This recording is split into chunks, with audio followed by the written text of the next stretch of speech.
নমস্কাৰ মৰমৰ ছাত্ৰ ছাত্ৰীসকল, তোমালোকৰ নৱম শ্ৰেণীৰ সকলো ছাত্ৰ ছাত্ৰীলৈকে মৰম আৰু সাদৰ সম্ভাষণ জনাই মই আজি ক্লাছটি মুকলি কৰিছোঁ।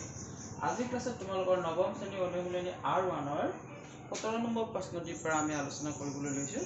তোমালোকে অলপ সহযোগ কৰিবা।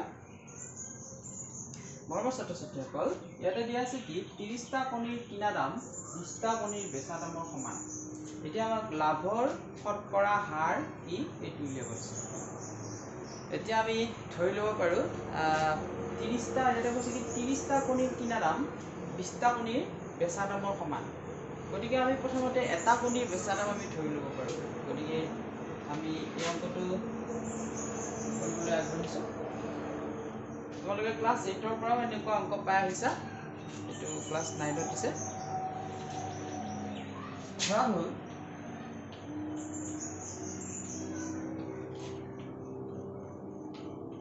এটা কণীৰ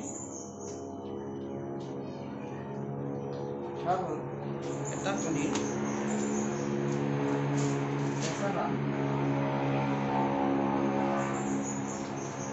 সমান 1 টকা। যদি এটা কণীৰ বেচা দাম যদি 1 টকা হয়, এতেকে 30টা কণীৰ বেচা দাম কিমান হ'ব? 1 পূৰণ 30 সমান 30 টকা। এতিয়া আমাৰ এটা কণীৰ বেচা দাম যদি 1 টকা হয়, 30টা কণীৰ বেচা দাম হ'ব কিমান? 30 টকা। এতিয়া আকৌ আমাক প্ৰশ্ন কৈছে কি 30টা কণীৰ কিনা দাম 20টা কণীৰ বেচা দামৰ সমান। এতিয়া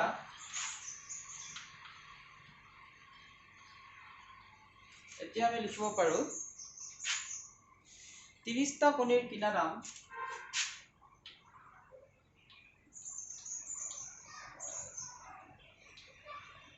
30টা কণীৰ কিনা দাম ইকুৱেল টু 20টা কণীৰ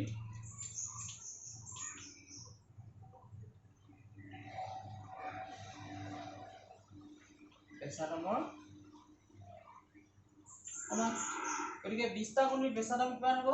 20 পূৰণ 1। 20 আৰু 1 পূৰণ কৰিলে কিমান পায়? এতিয়া আমি 30টা কণীৰ কিনা দাম পালোঁ কিমান? 20 টকা। আৰু 30টা কণীৰ বেচা দাম পালোঁ কিমান? 30 টকা। এতিয়া বেচা দামৰ পৰা যদি কিনা দামটো মাইনাছ কৰি দিওঁ, তেতিয়া আমি কি পাম? এতেকে লাভ পাম।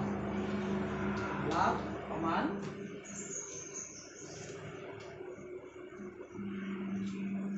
বেচা দাম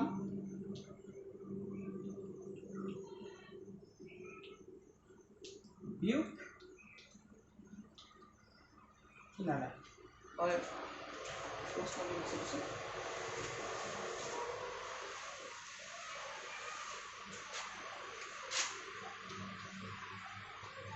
এতিয়া বেচা দাম আছিলে কিমান?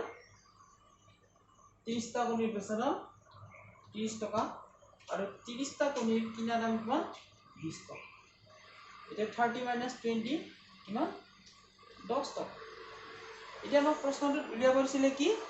লাভৰ শতকৰা হাৰ, নহয় জানো? আমাক প্ৰশ্নটোত তাকে কৈছিলে। প্ৰশ্নটোত কৈছিলে কি?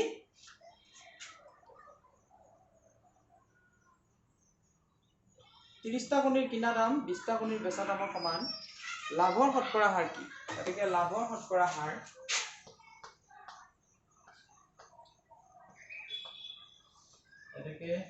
লাভৰ শতকৰা হাৰ ইকুৱেল টু, আমি এটা সূত্ৰ পাইছিলোঁ, লাভৰ শতকৰা হাৰ ইকুৱেল টু লাভ ডিভাইডেড বাই কিনা দাম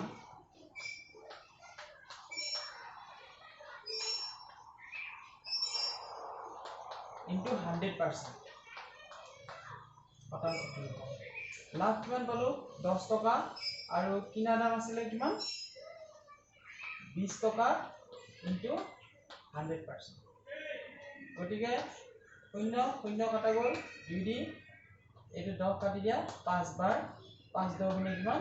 50 50% লাভ। অৰ্থাৎ আমাৰ এইটোকে উলিয়াব দিছিলে 50% লাভ। মৰমৰ ছাত্ৰ ছাত্ৰীসকল, ইয়াৰ পিছত আমি 18 নম্বৰ প্ৰশ্নটিলৈ আগবাঢ়িম। 18 নম্বৰ প্ৰশ্নটি তোমালোকৰ কি দিয়া আছে, মই প্ৰশ্নটি বৰ্ডত লিখি নাথাকো, সময়টো গুচি যায়। চাবা, এটা বস্তুৰ কিনা দাম 2100 টকা। এটা বস্তুৰ কিনা দাম 2100 টকা। 10% লাভত বিক্ৰী কৰিলে বস্তুটোৰ বেচা দাম কি হ'ব? যদি আমি 10% লাভত বস্তুটো বিক্ৰী কৰোঁ, তেতিয়াহ'লে বস্তুটোৰ বেচা দাম কিমান হ'ব এইটো আমাক উলিয়াব দিছে। এতিয়া আমি কৰিম 18 নম্বৰটি সলিউশন। দিয়া আছে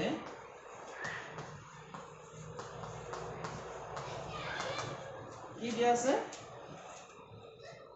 এটা বস্তুৰ কিনা দাম 2100 টকা।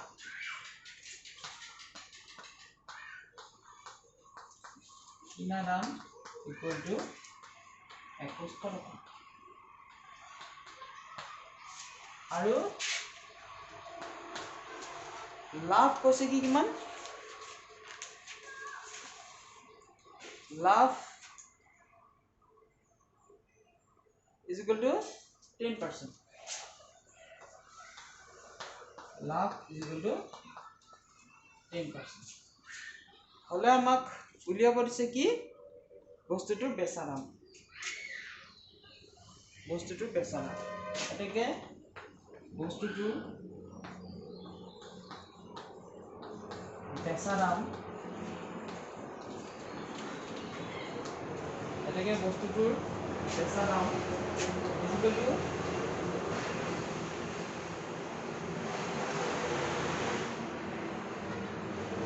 কিনা দাম প্লাস লাভ। কিনা দাম আছিলে কিমান? 2100 টকা আৰু লাভ আছিলে কিমান? 2100 টকাৰ ওপৰত 10%। গতিকে 2100 যোগ 2100 এই ৰ উঠাই দিলে পুৰণচি নাহে আৰু পাৰ্চেন্ট মানে কিমান? তলত 100। শূন্য শূন্য কাটি দিয়া, শূন্য শূন্য কাটি দিয়া। গতিকে কিমান হ'ব? 2100 প্লাস 210। এতিয়া 2100 আৰু 210 2100 প্লাস 210 শূন্য 1 3 2 2310 2310। এটো হল বস্তুটোৰ আমি কি পালো? বেচা দাম। অন্য এটা বেচা দামৰ এটি ফৰ্মুলাও তোমালোকে পাইছা। বেচা দাম ইজ ইকুয়াল টু 100 প্লাস লাভৰ শতাংশ বা এনেকেও দিব পাৰা। বেচা দাম ইজ ইকুয়াল টু 100 প্লাস লাভৰ শতাংশ, মানে লাভৰ শতকৰা হাৰ বুলি ক'ব পাৰি। লাভৰ শতাংশ 100 প্লাস লাভৰ শতাংশ ডিভাইডেড বাই 100 ইনটু কিনা দাম।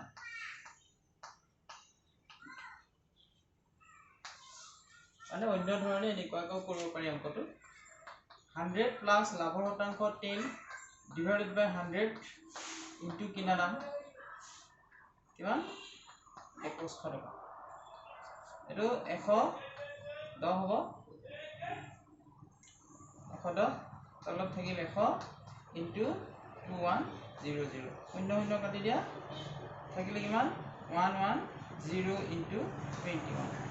এতিয়া 11 আৰু 21 পূৰণ কৰা 1122 কিমান হ'ল? 132 is equal to 2310 টকা।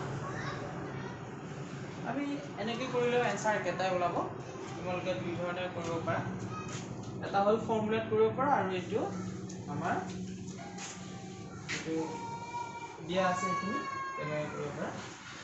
ইয়াৰ পিছত তোমালোকৰ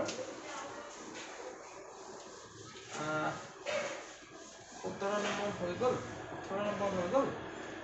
এবাৰ আছে তোমালোকৰ 19 নম্বৰ। 19 নম্বৰটো কি দিয়া আছে? টকাত 4টাকৈ টকাত 4টা তাৰমানে 1 টকাত 4টা টকাত 4টাকৈ নেমু কিনি 20% লাভত বিক্ৰী কৰিলে এটা নেমুৰ বিক্ৰী মূল্য কিমান হ'ব এটা নেমুৰ বিক্ৰী মূল্য কিমান হ'ব মানে সেলিং প্ৰাইস সেইটো ওলাব দিছে এতিয়া মৰমৰ ছাত্ৰ ছাত্ৰীসকল আমি ধৰি লব পাৰো টকাত 4টা মানে এটো দিয়াই আছে নম্বৰ ইয়াত 4টা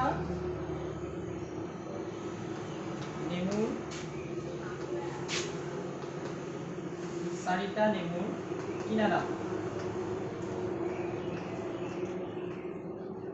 সমান 1 টকা আমি পালো 4টা নেমুৰ কিনা দাম মানে 4টা নেমুৰ বিক্ৰী মূল্য 4টা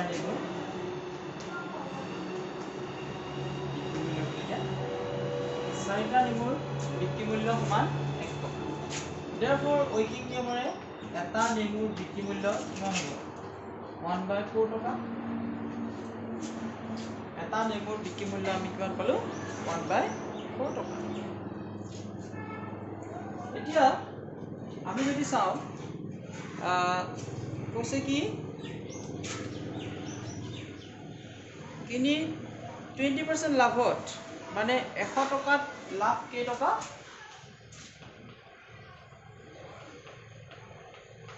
100 টকাত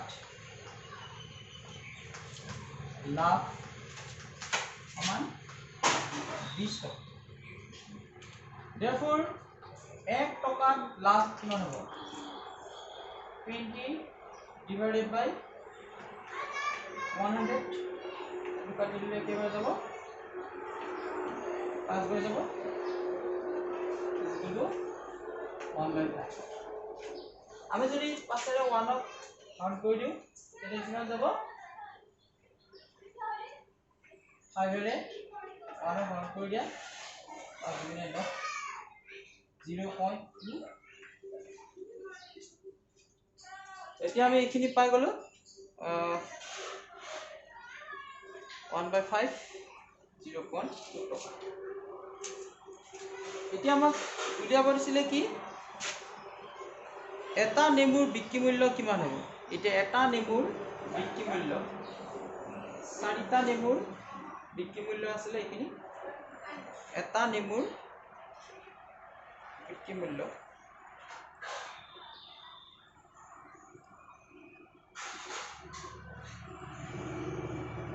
টকাত 4টাকৈ নেমু কিনি আমাৰ ছাত্ৰ ছাত্ৰীসকল এটা আমি 4টা নেমু কিনা দাম বুলি দিয়া 4টা নেমুৰ কিনা দাম সমান 1 টকা এটা নেমুৰ কিনা দাম সমান 1/4 টকা আৰু আমি লাভটো পালো কিমান 0.2 টকা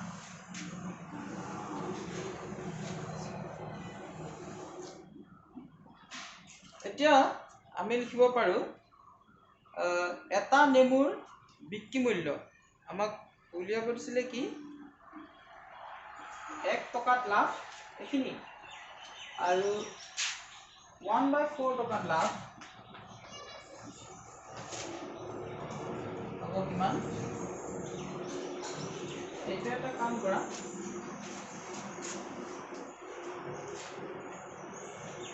1/5 into 1/4 is equal to 1/20 is equal to 0.05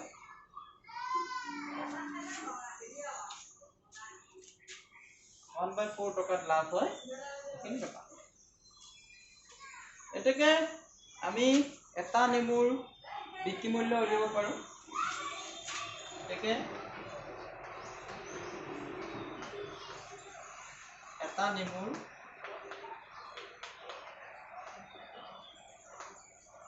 বিক্ৰী মূল্য সমান কিমান হ'ব কিনা দাম যোগ লাভ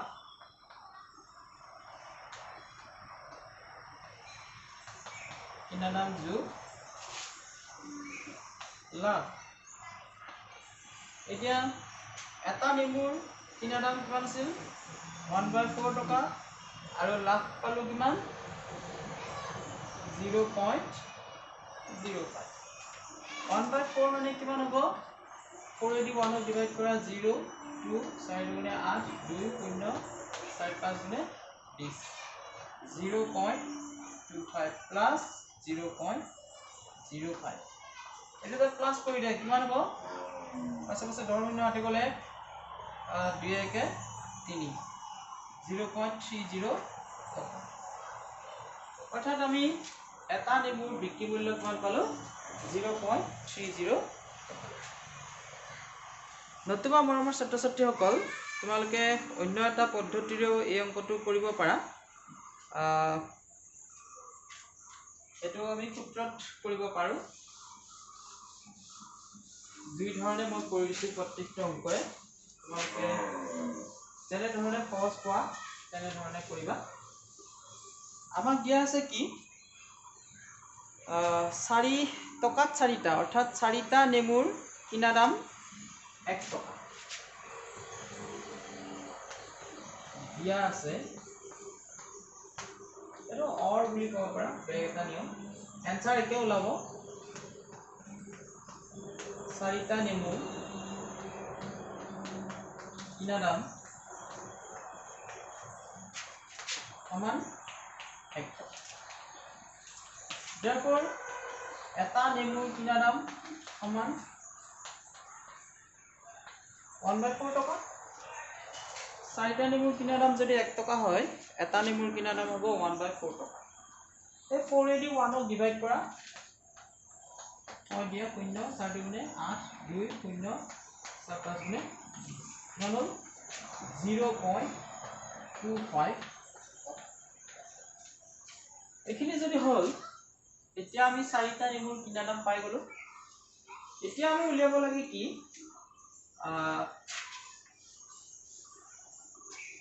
আমাক কি উলিয়াব দিছে বিক্ৰী মূল্য অৰ্থাৎ এটা নেমুৰ বিক্ৰী মূল্য কিমান হ'ব হেতু উলিয়াব দিছে তাৰপৰে আমাক লাভৰ শতাংশ দিছে কিমান লাভৰ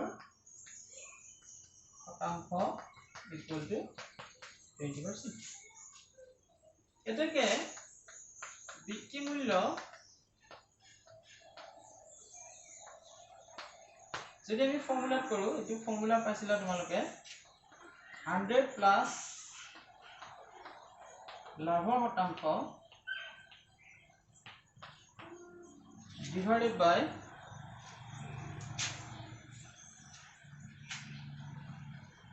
100 into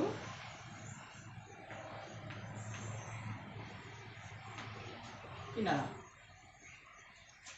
100 plus লাভৰ শতাংশ divided by 100 into কিনা এটা পুৰণি দিব পাৰা 100 plus লাভৰ শতাংশ আমাৰ কিমান দিছে 20 divided by 100 into আমি কিনা দাম কিমান পাইছিলো 0.25 এটা এখিনি যদি আমি চাও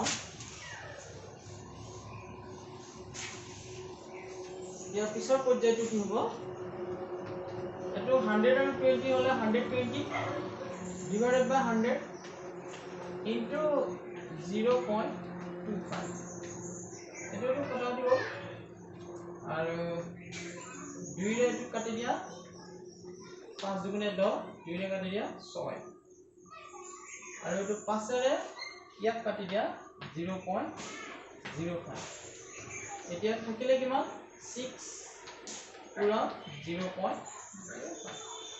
6 5 গুণে কিমান 30 দশমিক দুঘৰ পিছত আছিল গতিকে এই ঘৰ দুঘৰ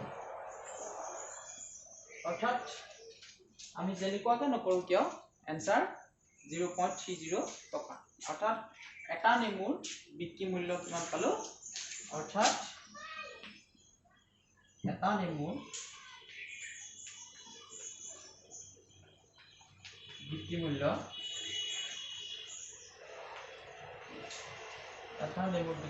সমান 0.30 আমাক বিক্ৰী মূল্যটোকে উলিয়াব দিছিলে নহয় জানো ইয়াৰ পিছত আমি চাম 20 এটা বস্তু 500 টকাত বিক্ৰী কৰিলে 5% লোকসান হয় লোকসানটো কিমান হয় 5% 500 টকাত যদি বিক্ৰী কৰো তাৰে 5% আমাৰ লোকসান হয় 500 টকাত বিক্ৰী কৰিলে এটা বস্তু 500 টকাত বিক্ৰী কৰিলে 5% লোকসান হয় এইটো কিমান দামত বেচিলে 5% লাভ হ'লহেঁতেন গতিকে আমি কিমান দামত বেচিলে আমাৰ 5% লাভ হ'ব এইটো উলিয়াব দিছে আমাৰ ছাত্ৰ ছাত্ৰীসকল এইটো তোমালোকৰ কোৱেশ্চন নম্বৰ 20 20 নম্বৰ ইয়াতে দিয়া আছে কি এটা বস্তু 500 টকাত বিক্ৰী কৰিলে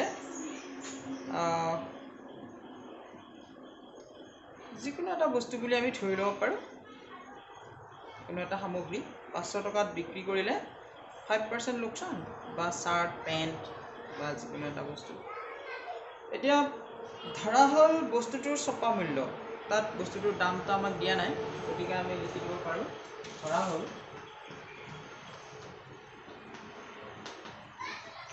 বস্তুটোৰ ছপা মূল্য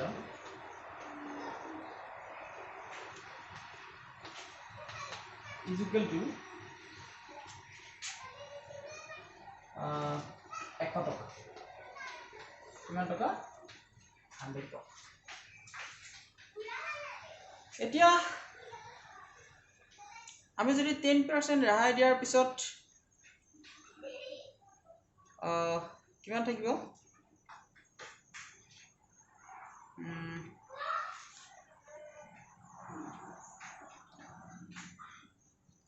সৰি এটো বস্তুটোৰ বিক্ৰী মূল্যটো আমাক দিয়া আছে 500 টকা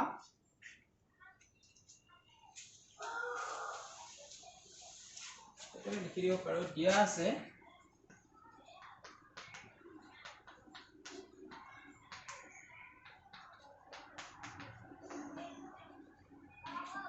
বিক্ৰী মূল্য সমান 500 টকা বিক্ৰী মূল্য যদি 500 টকা হয় লোকসান হল কিমান 5%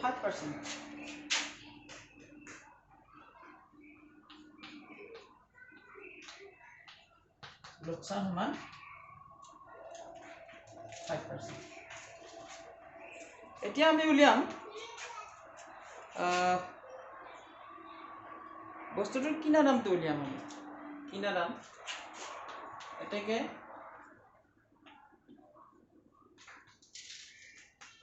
কিনা দামৰ এটা ফৰ্মুলা আছিলে 100 divided by 100 minus লোকসানৰ শতাংশ into বেচা দাম 100 divided by 100 minus লোকসানৰ শতাংশ into বেচা দাম 100 divided by 100 minus লোকসানৰ শতাংশ into এতিয়া 100 divided by 100 minus লোকসানৰ শতাংশ কিমান দিছে 5 into বেচা দাম কিমান 500 বিক্ৰী মূল্য 500 এতিয়া আমি যদি চাও এখিনি কিমান হ'ব 100 divided by 100 over 5 গলে কিমান 95 into 500 5 এৰে কাটি দিয়া 5 1 5 তাৰপিছত কিমান লাগিল 4 5 এটা 9 গল এটা কিমান যাব 100 গতিকে এটা থাকিব 10000 divided by 19 আমি কিনা দামটো পালো কিমান এতিয়া যদি 5% আমি লাভ কৰিবলৈ হয় তেতিয়া হলে কিমান হ'ব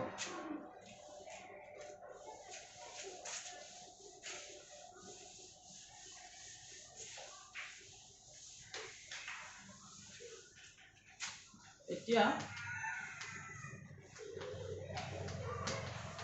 5%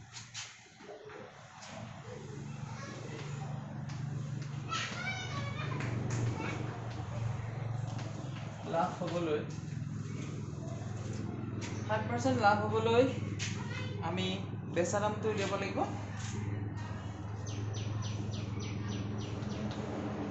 বেচা দাম ইকুৱেলটো আমি লিখিব পাৰোঁ 100 প্লাছ লাভৰ শতাংশ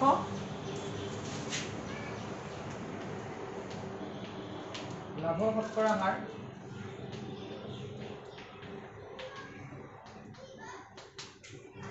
divided by 100 into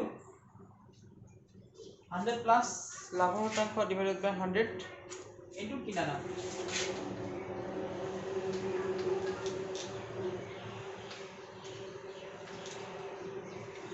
এতিয়া 100 plus লাভৰ শতাংশ কিমান আছিল 5 divided by 100 into কিনা দাম আমি পাইছিলো কি 10,000 divided by 19।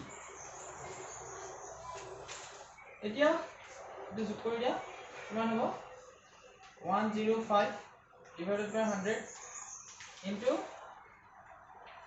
10,000 divided by 19। এতিয়া আমি যদি এখিনি কটাকটি কৰি দিওঁ কিমান হ'ব 0 0 গ'ল 0 0 গ'ল 10500 divided by 19। এতিয়া আমি 10,500 ক যদি 19 এ ডিভাইড কৰোঁ তেতিয়া আমি কিমান পাম ৰিজাল্টটো মই লিখি দিছোঁ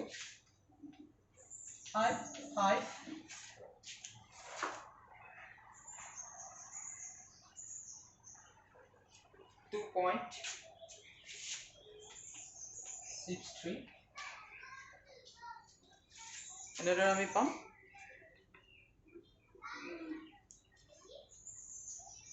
ঠিক আছে মৰমৰ ছাত্ৰ ছাত্ৰীসকল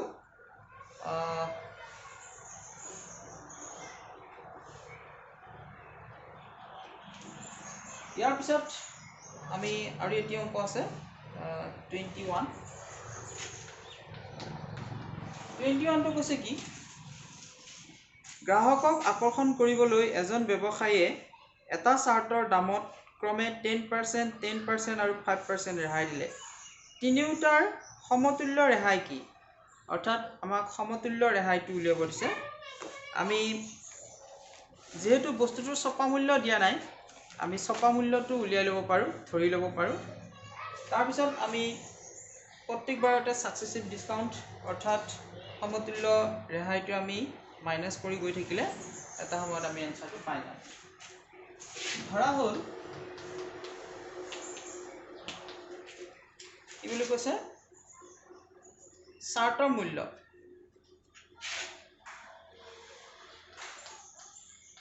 এটা চাৰ্টৰ ছপা মূল্য এটা চাৰ্টৰ ছপা মূল্য সমান কিমান 100 টকা। যদি ছপা মূল্য 100 টকা হয় প্ৰথমতে কিমান পাৰ্সেন্ট দিছে 10%।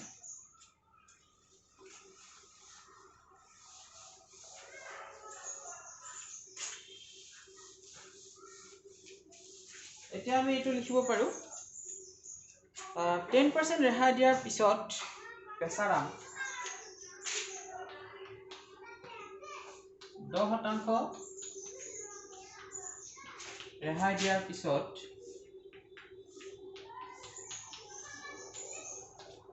বেচা দাম ইকুৱেল কিমান হ'ব 100 minus 100 or 10%. 100 minus a wrong side is puron china ibo 10% mane kiman 10 by 100 100 kati je 100 minus 10 equal to 90 টকা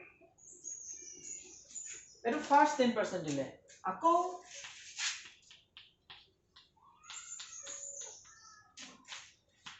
10% ৰেহাই দিয়াৰ পিছত বেচা দাম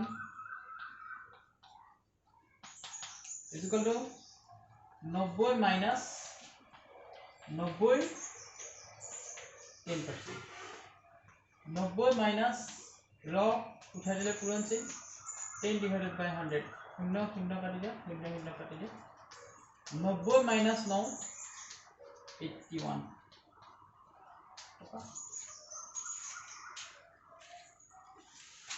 लास्टत किमान दिसे 5% অবয়সত 5% ৰেহাই দিয়াৰ পিছত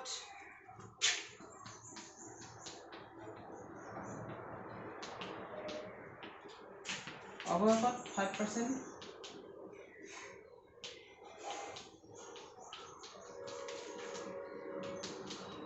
ৰেহাই দিয়াৰ পিছত পেছা দাম is equal to 81 minus 81 or 5%. 81 minus 81 into 5 divided by 100. 81 minus 5 गुण 5 और 5 गुण किमान 40 5 गुण 5 5 गुण 40 divided by 100. तला दुटा शून्य আছে দশমিক দুঘৰ যাব এখিনি লাষ্টৰ খিনি ইয়াতে পাতি দিছো 81 minus 4.05 দিয়া 81.00 দিয়া 4.05 দিয়া তাৰ পাছ বলে 5 9 এটা কি কিমান 0 11 কৰিলো কিমান 10 হল 10 পৰা 4 গিলা 6 এটা কি 76.95 এতিয়া এটাকে আমাক কি উলিয়াব দিছে সমতুল্য ৰেহাই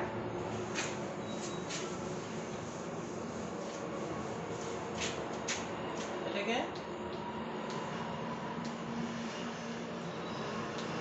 সমতুল্য